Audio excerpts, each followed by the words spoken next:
It was 1 in the morning when I heard a soft knock at the door. I opened it and froze. Standing on the doorstep, shivering in the cold, was my daughter, Emma. Her eyes were red from crying, and her clothes were a mess. "Mom, please. They've kicked me out. I don't know what to do." My heart sank. This wasn't the first time my daughter had gone through a rough patch, but this time, something felt different. I invited Emma inside, her hands shaking as she clutched her bag tightly, as if it was the only thing left that was hers. As I led her into the living room, the warmth of the house felt like a stark contrast to the icy silence in her eyes. "Mom, I can't stay there anymore. They don't care about me, and he..." She stopped herself, her voice breaking. I sat beside her on the couch, noticing how her face was pale, her hair unkempt. She looked so much like she did when she was younger, sitting beside me as I cooked our usual chicken soup on a Sunday.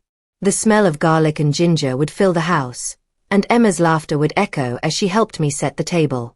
I had always thought we'd stay like that, always together. But now, everything had changed. "I'll make some tea, sweetheart. You need to rest," I said, trying to comfort her, though my mind was racing. My daughter was never one to run away from problems. What had happened? Emma, wiping her tears, told me the story in a broken whisper. She had been living with her partner, Mark, for the last 2 years, hoping they'd build a life together. But lately, things had become unbearable. Emma had noticed strange behavior from Mark and his new friends, and things escalated when she caught him lying to her about a business deal that seemed too good to be true. Then came the betrayal. One night, she came home to find Mark in their living room with another woman, laughing, while Emma stood there, unheard, invisible. The last straw had been when Mark told her to leave. "I don't want you here anymore," he said coldly. She had been kicked out like she was nothing more than a nuisance. "I can't even believe it," Emma said, her voice trembling as she clutched her mug tightly. "I don't know what's real anymore. He's changed so much, and I don't even know who he is anymore." I sat quietly, my heart aching for her. This wasn't the first time I had seen her hurt by someone she loved, but this felt different. Mark, the man she trusted, had shattered her. And now Emma, my strong, independent daughter, was left alone to pick up the pieces. I needed to help her, but how? I couldn't just sit by and let this go. Not this time. What would you do if you found out that the person you trusted the most had betrayed you? As the days passed, the gravity of Emma's situation started to weigh on me. I could see the toll it was taking on her. She barely ate, hardly spoke, and spent her nights staring out the window, lost in thought. She would mumble about Mark and his lies, but the anger she once had seemed to have drained from her. I couldn't stand seeing her like this, and I knew I had to find out what exactly happened. One afternoon, as I was cleaning the kitchen, Emma came to me, holding a small envelope in her hand. The moment I saw it, I knew something was wrong. She had been going through her old things, looking for any kind of closure. She handed me the envelope without a word. My heart raced as I slowly opened it. Inside, I found a letter, typed neatly on a piece of paper. As I read the words, I felt my blood run cold. The letter wasn't from Emma's ex, Mark. It was from someone else, someone who had been working with him in some shady business deals. It explained everything. The letter detailed how Emma had unknowingly been dragged into a money laundering scheme, one that Mark had been involved in for months. He had used her trust to manipulate her into signing contracts that she didn't fully understand. And now, they were threatening to take everything from her. Her savings, her home, and even her name. It was a warning. And Mark was at the center of it all. The room spun as I processed the letter. I couldn't believe what I was reading. Mark had betrayed Emma in the worst possible way. Not just emotionally, but financially. She had been used, lied to, and now he was trying to destroy her life. But it didn't end there. As I reread the letter, I realized the implications of the threat. The letter wasn't just a warning. It was a direct attack on Emma. The people behind it knew she would eventually find out, and they weren't going to let her escape without consequences. "Mom, what do I do now?" Emma whispered, her voice small and broken. They'll come after me, won't they? I held the letter tightly in my hand. The anger I had felt earlier, when I first heard about the betrayal, now bubbled up to the surface. I had to do something. Emma wasn't going to fight this alone.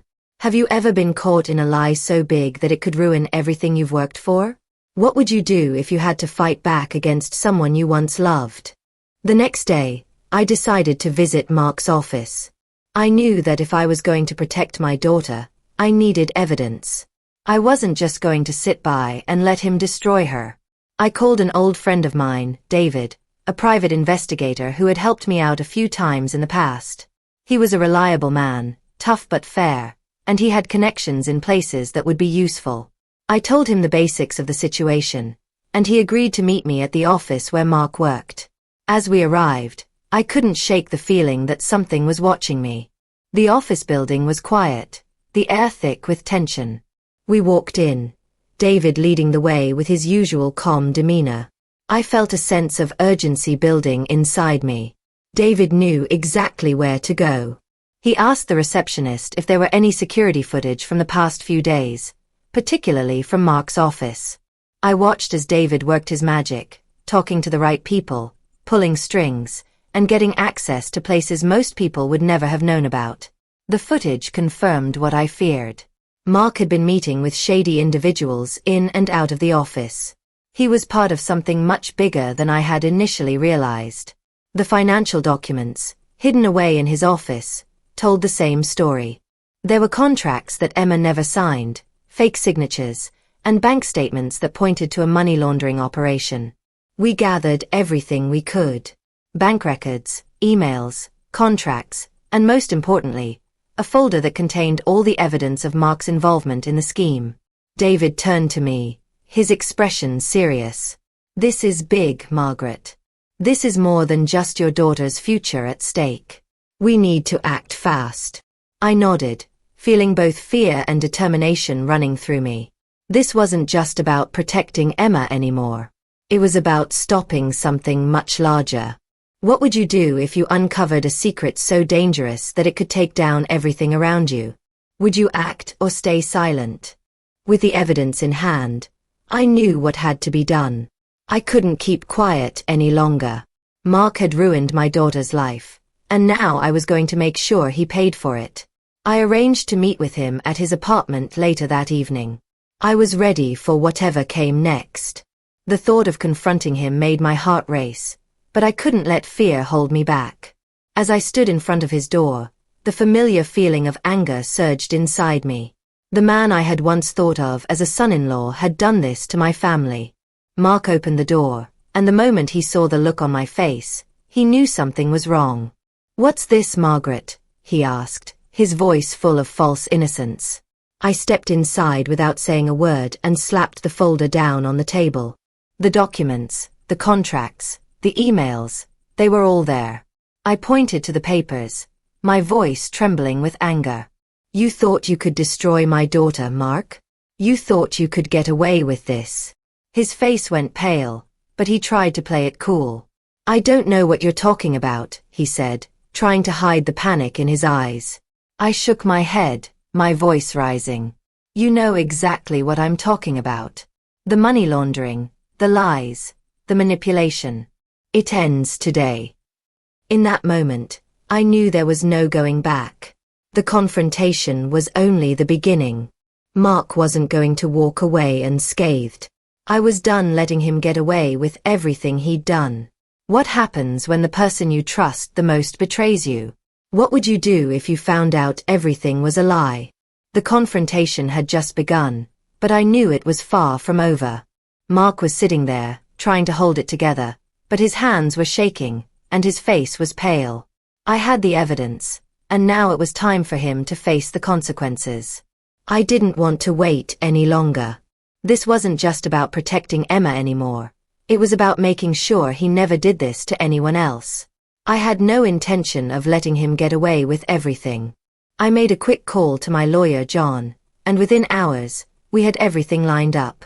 The police were already involved, and we were ready to file the papers. I knew this would be a long and painful journey, but I wasn't about to back down. When the police arrived at Mark's apartment the following day, I was there. He didn't have time to react. They immediately cuffed him, and he was taken away without a fight. I saw the look of disbelief in his eyes as they led him out of the apartment building. At the same time, Sophia, who had been involved in the scheme from the start, was found to have been working with Mark. As more evidence came to light, it became clear that she had known exactly what was going on. The truth came crashing down on them both, and they had nowhere to run. The authorities froze his assets, and I could feel a sense of justice beginning to settle in my chest. I knew that Emma was still hurting, but at least now she had a chance to move forward without the shadow of Mark hanging over her. The court proceedings were long, but eventually, Mark was sentenced to prison for his role in the financial crimes. Sophia was also facing charges, but it was clear that Mark was the mastermind behind everything. As I sat in that courtroom, watching Mark being led away in handcuffs, I felt a sense of relief wash over me. It was over. The person who had caused so much pain was finally being held accountable. But I also knew that this wasn't the end of Emma's journey. Mark's betrayal had been devastating, but Emma was strong. She would heal, and together we would rebuild. What does justice really mean when the people you trust betray you? What does it take to stand up and make sure the truth is heard? As the months passed, Emma started to rebuild her life. Slowly but surely, she found the strength to move on. It wasn't easy, but I could see the change in her. She began to smile more often, laugh a little louder, and make plans for the future. There were still nights when the memories would come rushing back, the heartbreak, the betrayal, the uncertainty. But Emma had come so far. And though the wounds weren't fully healed, I knew she would be okay. One day, I watched her as she stood in the kitchen, making herself a cup of coffee. She smiled, and for the first time in a long time, I saw that light in her eyes again. She was finding herself again, and that gave me a sense of peace. "Mom, I don't know how to thank you for everything," Emma said, looking at me. "You were there when I had no one. You believed in me when I couldn't even believe in myself." I smiled back, knowing that this was the best reward I could ever ask for. "You don't need to thank me, sweetheart. We're family. And family always sticks together." As Emma's life began to take shape again, I realized that the greatest lesson from all of this wasn't just about standing up to the people who hurt us. It was about setting boundaries, not being afraid to fight for what's right, and never allowing ourselves to stay silent when we see injustice. If there's one thing I learned through all of this, it's that true happiness comes not from the perfection of others, but from the courage to live your truth and protect the ones you love. How often do we stay silent when something is wrong? What if speaking up was the key to saving ourselves or someone we love? When I think back to everything that happened, Mark's betrayal, the pain it caused, and the way our family was shaken, I realize just how much strength lies in the simple act of standing up for what's right. We all have our struggles, our betrayals, and our moments of doubt, but it's how we rise from them that defines us. Emma is a different person now. Stronger, more confident, and more aware of her worth. And though Mark and Sophia will never be a part of our lives again, I know that this journey was one we had to take in order to grow. I hope this story resonates with you. Whether you're dealing with betrayal in your own life, or struggling with a situation that feels impossible, I want you to remember this. You have the power to protect yourself, to speak up, and to make the choice to not let anyone destroy your peace. If you've ever been through something like this, or if you've found the courage to stand up for yourself, I'd love to hear your story. Leave a comment below and share your experiences. And if this video touched you in any way, please consider subscribing and sharing it with others who might need a reminder that they're not alone. We all deserve love, respect, and a chance to live the life we want. Never forget that. If you've experienced betrayal or have fought for your family's happiness, I want to hear from you.